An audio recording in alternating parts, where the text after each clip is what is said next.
Hola a todos, mi nombre es Diana y bienvenidos al primer episodio de Amén Sin Filtro. Antes de entrar en el tema del episodio del día de hoy, quiero aclarar dos cosas. La primera, si se preguntan por qué este podcast no tiene video, la respuesta es sencilla y es que mis habilidades de edición, de efectos especiales, de iluminación y todo eso son patéticas. O sea, no funcionan. Ya de por sí editar el audio para este podcast para mí fue un reto. Pero bueno, poco a poco, cuando vaya mejorando mis habilidades y mis habilidades y mis cositas, bueno, ahí iremos agregando cosas. Lo segundo, yo no quería hacer como que este podcast yo sola, o sea, hablar yo sola, pero no he conseguido a una persona que tenga la disponibilidad de grabar un podcast conmigo sobre todo este tema, ¿no? Pero bueno, lo que me decidió como decir, ok, lo voy a hacer yo sola fue que me acordé de un programa de televisión que mi mamá veía hace muchos años en un canal que yo no sé si ese canal todavía existe porque desde que emigré hace ya varios años aquí no lo he visto pues. Si ese canal todavía existe me lo pueden dejar en los comentarios. Se llama EWTN, El Esplendor de la Verdad. Es un canal donde pasan programas de la Iglesia Católica. En este canal pasaban un programa que se llamaba La Madre Angélica. Para quienes no saben quién es la Madre Angélica, si mis habilidades de edición me lo permiten, dejaré una foto aquí en el video para que puedan verla, conocerla o recordar quién es ella en el caso de que ya la conozcan. La Madre Angélica básicamente era una monjita que, si no me equivoco, y si me equivoco me pueden corregir, fue ella quien literalmente movió cielo y tierra para fundar el canal EWTN. Y ella tenía como que su propio programa, ¿no? Creo que fue de hecho el primer programa del canal, donde básicamente era ella solita que se sentaba en una silla y se ponía ahí a hablar una hora de temas de la iglesia, cosas de su vida y así. Meditar la palabra, hablar de la Biblia, todo esto. Y ella era así, ella era medio graciosita y tenía público en vivo, era de cuando los programas se grababan con personas que veían ahí en vivo y se reían y tal, y eso quedaba como que grabado en los episodios. Entonces, bueno, siguiendo aquí la inspiración de la Madre Angélica, vamos a dar inicio a este podcast. Y en este episodio voy a hablar sobre uno de los libros más vendidos en el mundo y uno de los que se ha traducido a más idiomas. No es Harry Potter ni El Señor de los Anillos, porque paradójicamente este también es uno de los libros que menos se leen en el mundo, o sea, es el más vendido y el menos leído. Y bueno, este libro obviamente es la Biblia. Ahora, antes de entrar en el tema de la Biblia, voy a decir unas frases que nosotros decimos todos los días pensamos que están en la Biblia, pero no es así. La primera es: Dios no da carga que no pueda soportar. Esta frase no está como que escrita literalmente en la Biblia. Ayúdate que yo te ayudaré. Esta frase tampoco es de la Biblia. Y otra: el dinero es la raíz de todos los males. Esta frase no está en la Biblia. De hecho, primero de Timoteo del 6 al 10 dice: el amor al dinero es la raíz de todos los males. O sea, que el dinero en sí no es malo, lo peligroso es amar al dinero o ponerlo en el lugar de Dios. Otra frase podía ser: al que madruga Dios lo ayuda. No, esto no, o sea, no hay ningún verso que diga eso literalmente en la Biblia. Ahora bien, entrando aquí en tema ya de nuestro episodio del día de hoy, vamos a empezar por cuántos libros tiene la Biblia en total. Y bueno, la Biblia católica tiene 73 libros, de los cuales 46 son del Antiguo Testamento y 27 del Nuevo Testamento. Ahora, por otro lado, la Biblia protestante tiene 39 libros del Antiguo Testamento y los 27 del Nuevo Testamento. Y bueno, si se preguntan por qué, o sea, por qué los protestantes tiraron estos 9, creo que fueron 9 libros eh, de la Biblia, la respuesta es que Martín Lutero, para los que no sepan, Martín Lutero fue como el fundador o uno de los principales fundadores de la iglesia protestante. Em, Él sacó o retiró, excluyó los libros del Antiguo Testamento que denominaron deuterocanónicos, y estos libros son Tobías, Judí, 1 y 2 de Macabeos, Sabiduría, Eclesiástico, de Siracides y Baruc. Y bueno, básicamente esto fue porque ellos, dicho de una forma más simple, ellos creen que para tú salvarte no necesitas las obras de misericordia, porque con solo tú creer que Dios existe y tener fe en Dios, eso ya te lleva al cielo. Entonces no necesitas tener obras o actos de misericordia con otras personas, porque, bueno, ya tú crees en Dios y eso te va a llevar al cielo. O sea, básicamente no importa que seas un ser de mierda, porque si crees en Dios vas al cielo. Pero no. Por eso ellos retiraron estos libros del Antiguo Testamento. Otra de las razones por lo que retiraron los libros es porque ellos no creen en el purgatorio. Para los que no saben qué es el purgatorio es un lugar donde las personas que tienen deudas con Dios, después de la muerte pagan sus deudas. O sea, tú crees en Dios, pero tienes pecados aquí en la tierra. Entonces, cuando mueres, tú en el purgatorio pagas esos pecados y saldas tu deuda con Dios. Entonces, ahí es cuando vas o entras al cielo. Los protestantes no creen en el purgatorio por lo que expliqué antes. Otra razón por la que ellos retiraron estos libros es por los santos, por pedir intercesión a los santos. Obviamente nosotros los cristianos católicos le pedimos a los santos que intercedan por X petición que nosotros tenemos ante Dios.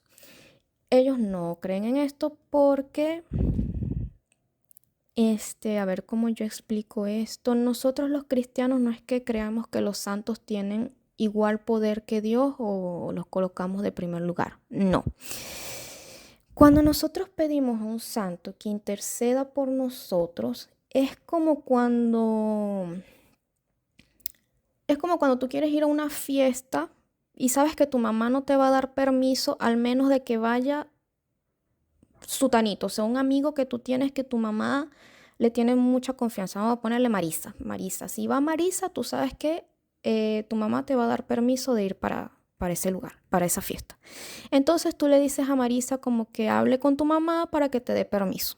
Y entonces va Marisa a tu casa y habla con tu mamá y le dice: ay, señora, mire, yo voy a ir a la fiesta, esto es un lugar tranquilo, yo conozco a los papás de Sutanito, es un lugar bien y no sé qué. Y entonces tu mamá dice como que, bueno, y ella lo piensa, lo medita, no sé qué, y da el permiso y dice como que, ok.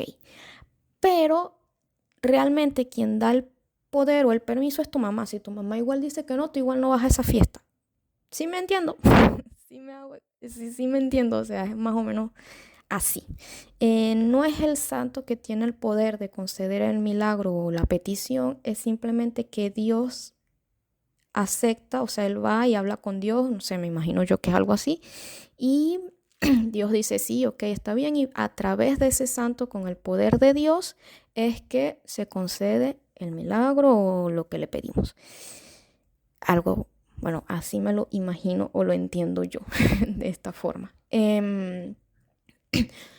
Otra razón, a ver, si los santos, el purgatorio, las obras de misericordia, bueno, es más o menos por esas razones que ellos quitaron o excluyeron estos libros de su Antiguo Testamento. Ahora, ¿por qué están divididos en Nuevo y Antiguo Testamento? Eso es muy fácil. El Antiguo Testamento es como, el Antiguo Testamento habla de la promesa de Dios al pueblo judío, ¿cierto? Y el Nuevo Testamento es donde se cumple esa promesa. Em, y bueno, el Antiguo Testamento es un conjunto de libros que también relata la historia de la creación, de la relación de Dios con los patriarcas Abraham, Isaac, Jacob, la salida de Egipto, cuando los judíos salen de Egipto, cuando se crean las leyes de Moisés, la conquista de la tierra prometida, cuando se establece el reino de Israel, la profecía de los Mesías. O sea, están los libros históricos, los libros proféticos, los poéticos, los sapienciales y todo lo que prepara a la llegada de Jesús. Y el Nuevo Testamento es un conjunto de libros que relata la vida, la muerte y la resurrección de Jesucristo. Y estos están, o sea, incluye los 4 libros del Evangelio o evangélicos, que son Mateo, Marcos, Lucas y Juan. Está también los Hechos de los Apóstoles, las cartas de Pablo y así pues, y otros, entre otros libros. Ahora, básicamente sí es eso, es la promesa y el cumplimiento. Ahora, el Antiguo Testamento, hay muchas personas que como que no lo consideran que está vigente hoy en día porque con el Nuevo Testamento es como que, o sea, ya tenemos el Nuevo Testamento, no le voy a parar bolas al Antiguo Testamento. O sea, no le voy a hacer caso al Antiguo Testamento. Y pues sí, pero no. O sea, en el Antiguo Testamento hay cosas que sí nosotros los cristianos católicos ya no hacemos, que es como por ejemplo antes las personas crucificaban los corderos, o sí, los corderitos, y ya eso no se hace desde el Nuevo Testamento porque fue cuando Jesús se sacrificó, fue crucificado por nosotros. Entonces era, o sea, fue como que el Cordero de Dios y ya eso no se hace. Pero sí hay cosas del Antiguo Testamento, que es la ley moral, que aún es vigente en nosotros los cristianos católicos, que son los 10 mandamientos de Moisés. Y ahora, cuando hacemos la interpretación, sí tenemos que tener presente tanto el Antiguo como el Nuevo Testamento. Ahora, ¿qué de otra cosa podemos hablar? Bueno, ¿cuáles son los libros proféticos? Los libros proféticos de la Biblia católica están considerados... Vamos a ver qué dice aquí. Bueno, se dividen en profetas mayores y profetas menores, basándose en la extensión de sus obras. ¿Y qué son los libros proféticos? Considerados parte del Antiguo Testamento, son aquellos que contienen los mensajes de los profetas, quienes transmitían la palabra de Dios al pueblo. Ok. Bien, veamos. Están los libros profetas mayores. Ahora, ¿quiénes fueron los profetas mayores? Tenemos a Isaías, conocido por sus profecías sobre la llegada del Mesías y la resurrección de Israel. Tenemos a Jeremías, profeta que advirtió sobre el juicio inminente de Dios a Judá y Jerusalén. Lamentaciones, un conjunto de poemas que expresan el dolor y la tristeza por la destrucción de Jerusalén. Baruc, aunque atribuido a Baruc, secretario de Jeremías, su autoría es discutida, ok. Ezequiel, profeta que tuvo visiones impactantes y mensajes de esperanza para el pueblo exiliado. Daniel, conocido por sus visiones apocalípticas y sus historias de fe en la corte babilónica. Y luego están los profetas menores, que son Oseas, habla sobre el amor incondicional de Dios y la infidelidad del pueblo. Joel o Joel anuncia el día del Señor y la venida del Espíritu Santo. Amós denuncia la injusticia social y la opresión en Israel. Abdías profetiza la destrucción de Edom. Jonás relata la historia de un profeta que intenta huir de la voluntad de Dios. Miqueas advierte sobre el juicio divino y la esperanza de restauración. Nahum anuncia la caída de Nínive, la capital asiria. Habacuc plantea preguntas difíciles sobre la justicia de Dios. Sofonías anuncia el día del Señor y el juicio sobre todas las naciones. Ageo, que anima al pueblo a reconstruir el templo de Jerusalén. Zacarías predice la llegada del Mesías y la restauración de Jerusalén. Melaquíes habla sobre la necesidad de la fidelidad a Dios y la preparación para su venida. Ok, bueno, esos son los libros proféticos. Y bueno, y más o menos de qué trata cada libro. Ahora, ¿por qué se llaman libros proféticos? Se llaman así porque contienen los mensajes que Dios transmitió a través de los profetas, o sea, como que hombres inspirados para hablar en su nombre. Y estos mensajes incluyen las advertencias, exhortaciones, promesas dirigidas al pueblo de Israel y Judá. Y a menudo como que tenían un enfoque así como que del futuro. Y el término profético se refiere a la función de estos libros como portadores de la palabra de Dios y su contenido, que a menudo revela acontecimientos futuros o interpreta la voluntad divina para el presente y el futuro. Sí, bueno. Ok, ahora, ¿quién escribió la Biblia? Empecemos por ahí. ¿Quién escribió la Biblia? Bueno, la Biblia fue escrita por muchas personas. Y una cosa que hay que como que tener en cuenta en la Biblia es que como fue escrita por tantas personas, tiene puntos de vista diferentes y tiene formas de narración o formas literarias distintas, por lo menos. Hay libros que son poemas, hay otros libros que son cartas, otros que tienen muchas metáforas. No, hay libros como que no podemos llevarlo todo así muy literal porque no es literalmente lo que está ahí escrito, lo que pasó. Tienen muchas formas de hacer, de que fueron escritas. Y también la Biblia tuvo muchos siglos de que se escribió y fueron como que reuniendo todos estos libros que estaban inspirados por Dios. Bueno, sí, y o sea, las personas que escribieron este libro fueron inspirados por Dios. Entonces, como ¿quiénes fueron los autores del Antiguo Testamento? Bueno, estos autores nos incluyen a Moisés, que fue quien escribió el Torá. El Torá es como la Biblia de los judíos, si mal no me equivoco. Si me equivoco me pueden corregir. Salomón, que fue el autor de los Proverbios y el Eclesiastés. David, que fue quien escribió los Salmos. Y hay varios profetas como Isaías, Jeremías, Ezequiel, entre otros. Y también hay autores anónimos que son los que escriben los libros históricos, que son los que cuentan la historia, pues. Y luego tenemos el Nuevo Testamento, que fue escrito prácticamente por los apóstoles como Mateo, Juan, Lucas, Marcos, que fue un discípulo de Pedro, y también tenemos las epístolas de Pablo, de Pedro y Santiago. Ahora,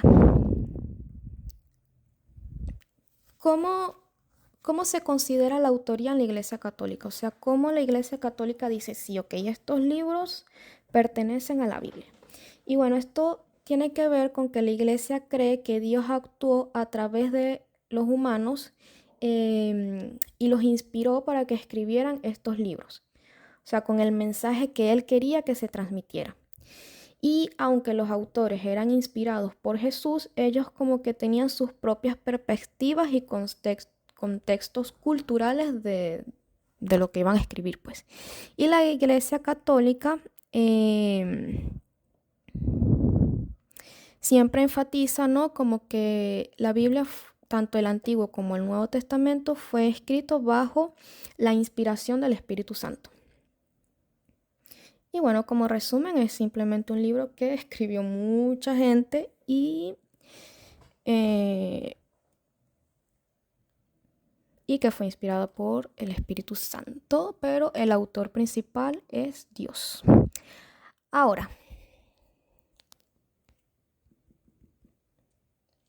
como ya para ir cerrando aquí, vamos con lo más importante. ¿Cómo leer la Biblia? O sea, ¿cómo nosotros, los cristianos católicos, en nuestra casa podemos iniciar a leer la Biblia?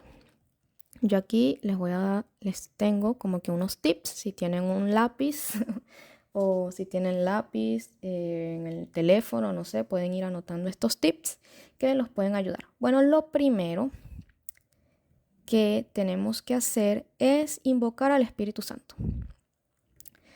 Lo primero que tenemos que hacer es invocar al Espíritu Santo, la señal de la cruz, invocamos al Espíritu Santo. Pueden hacer como una pequeña meditación, pueden poner una canción, escuchan una canción cristiana que les guste, que los relaje, que los transporte, que los conecte más con Dios. Luego pueden, después de escuchar la canción, pueden invocar al Espíritu Santo y ya después de ahí vamos a lo que nos interesa, que es leer la Biblia. Ahora, si quieren pueden tener un libro, un resaltador, lo que ustedes quieran. Yo recomiendo que lo hagan en como en un espacio en su casa donde se sientan cómodos, donde no los interrumpan, si ya quieren tener una meditación más profunda de la palabra. Si no tienen mucho tiempo pero quieren leer la palabra, bueno, pueden hacerlo en su cuarto antes de dormir, como si fuera una oración normal, leen la palabra, tal. Pero lo recomendable es que se tomen su tiempo, su momento de reflexionarla y de meditar, porque sí es cierto que la Biblia cuando se lee no es algo que nosotros podemos entender como que de primeras. Bueno, después de invocar al Espíritu Santo, ahí sí comenzamos a leer la Biblia. Y ahora, muchos dirán, ¿por dónde empiezo? Miren, no vayan a hacer lo que yo ya hice o intenté hacer, que fue literalmente leer la Biblia del Génesis, del Éxodo hasta el Apocalipsis. No hagan eso porque no funciona. Yo lo intenté y de verdad que creo que no van a pasar del Génesis. Es muy, muy complicado.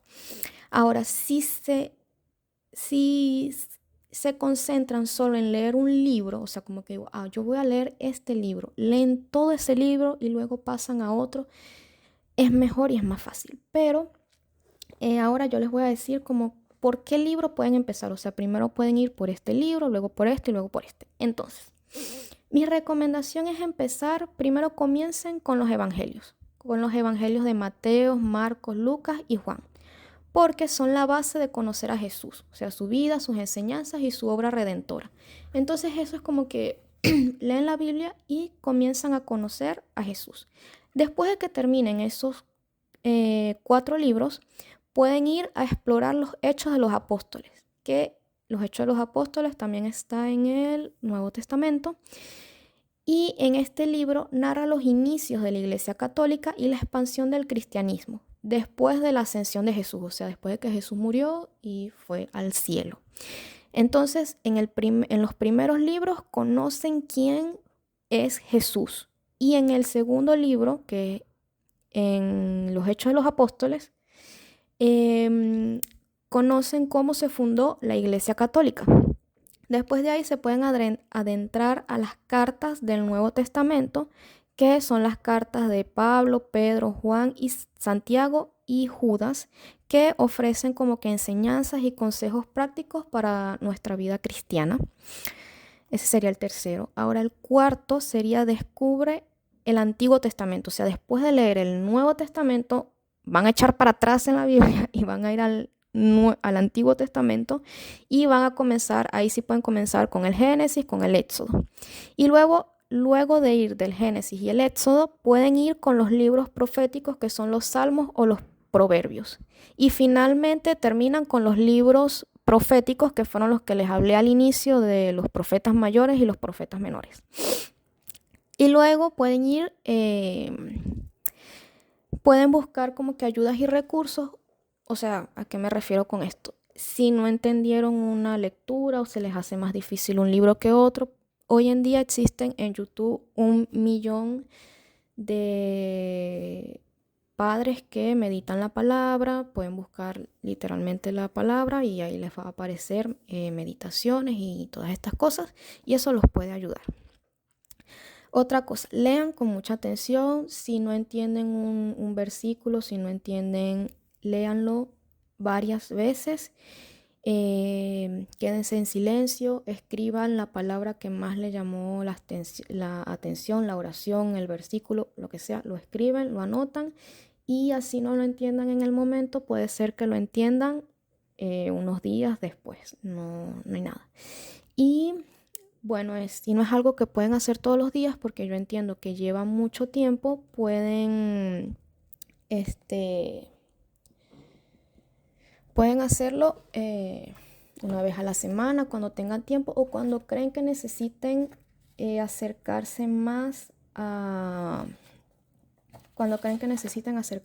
Dios. Bueno, chicos, esto es todo por hoy. Espero que les haya gustado este primer episodio. Recuerden que soy nueva en esto. Yo no soy teóloga, no tengo ninguna formación especial en la iglesia. Soy simplemente una cristiana católica normal que va a misa todos los domingos. Y bueno, estoy aquí compartiendo lo que conozco de la iglesia católica con ustedes.